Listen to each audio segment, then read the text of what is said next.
Now, and then we suddenly see it turning towards the towards Pakistan. So they say, oh, the Quetta Shura must have done it. The governor of Balkh says it must have been the Quetta Shura, and if it's the Quetta Shura, it's the ISI. Presumption, presumption, presumption. Every time. I'm talking of the UN report that came out a little while ago, where Richard Barrett spoke, and I went to Barrett and I said, Richard, your credible sources you quote, each one when we investigate turns out to be an Afghan official. How come Afghan officials who've now joined you are suddenly God's gospel truth, and we who've been in a war with you for 40 years are not believed in? There's something wrong somewhere. And so the Secretary... Just let me finish yes. that. And then you get to another point. All of a sudden, after he finishes, another man stands up, literally on a pathway somewhere, and said, if it is the ISI, and it has been commanded by the government of Pakistan, any jackal hooting in Afghanistan suddenly becomes credible evidence.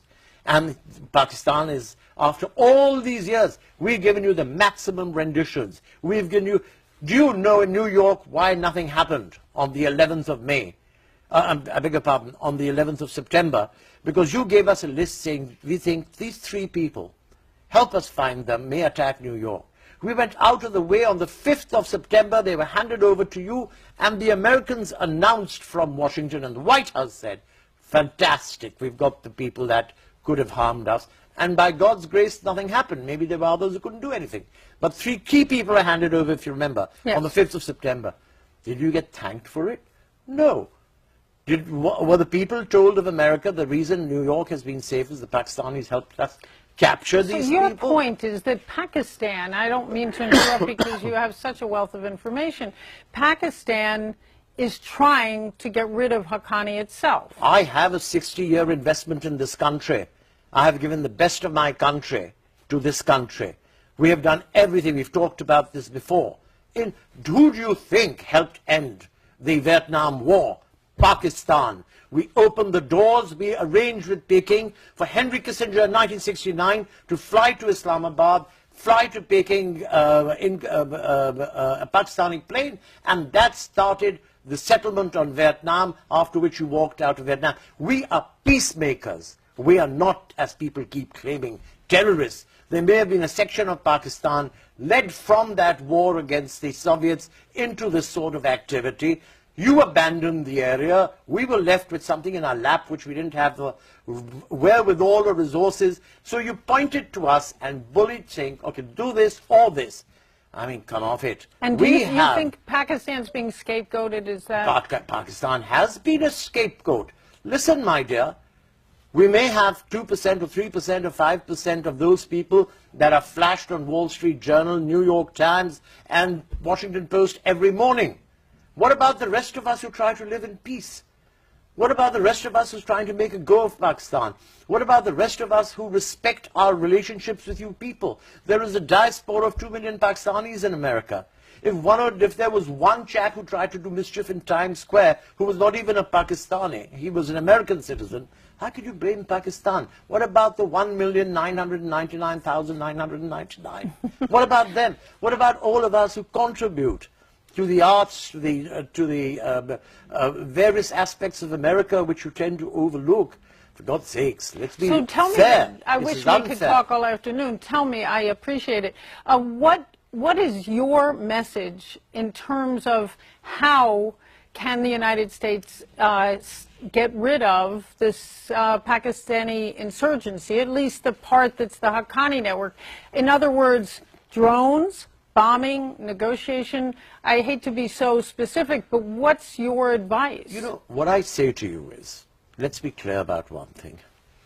I don't know what got Admiral Mullen started to talk at this late stage, but if I was a president of a country, and one of my underlings, after retiring from duty or on the eve of retirement, suddenly said, blah, blah, blah, the first question I would have asked, you were 5 years or 8 years or 10 years, and whatever, 4 years in that post.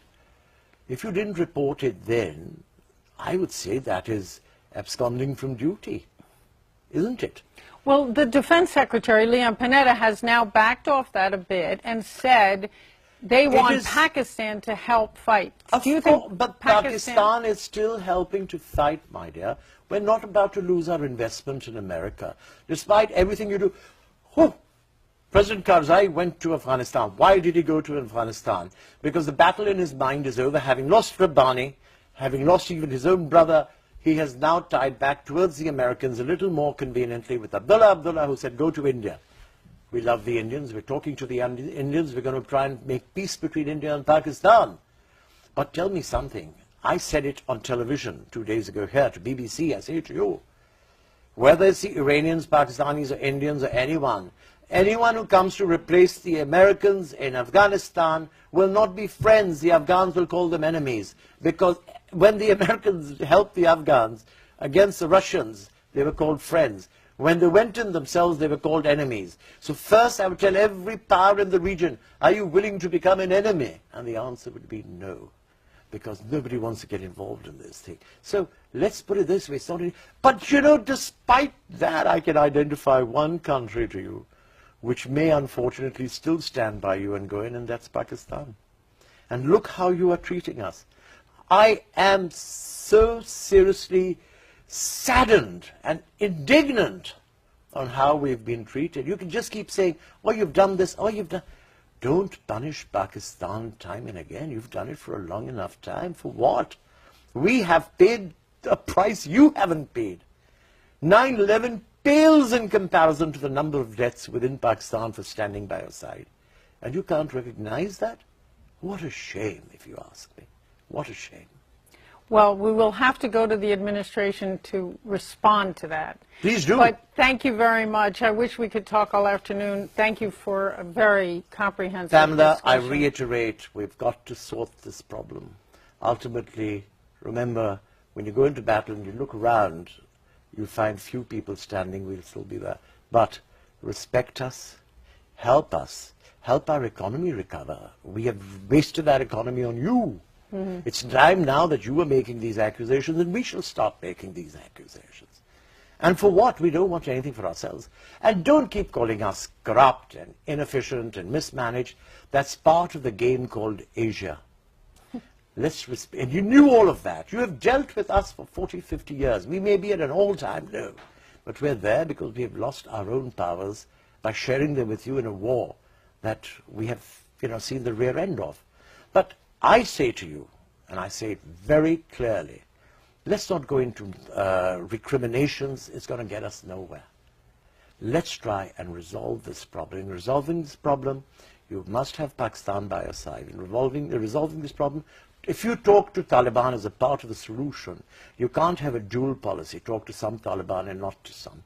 If the question is that Karzai wants to talk to Taliban, then how do you decide which Taliban that is? All Taliban. And you have already talked to Haqqani, as you have said earlier, and I know that. And you've talked to... And there's so much more that I'm still not saying. Say more. No. Let's get peace and opportunity. Yeah. As I said, we are peace builders. I end this program with you, Pamela, by saying we opened the door to China. You remember that? Yes. That's what brought the end of the Vietnam War. We brought China and America together. Today, China is your biggest supporter internationally, isn't it?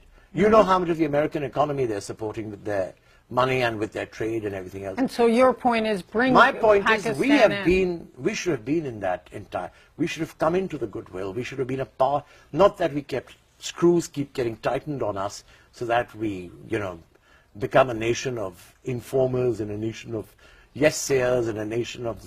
No, let us return to our past, respect, honor, dignity and pride. And let us be besides your side then in sorting this problem. You cannot solve Afghanistan without Pakistan. And Pakistan cannot be free of its own troubles without Afghanistan first being free of all its troubles. That is the conundrum. And on that note, and some good advice, I thank you very much for being with us. I thank Ambassador Haroon for a very insightful talk. We hope to follow up in the next few months. For CBS News, I'm Pamela Falk from UN headquarters in New York.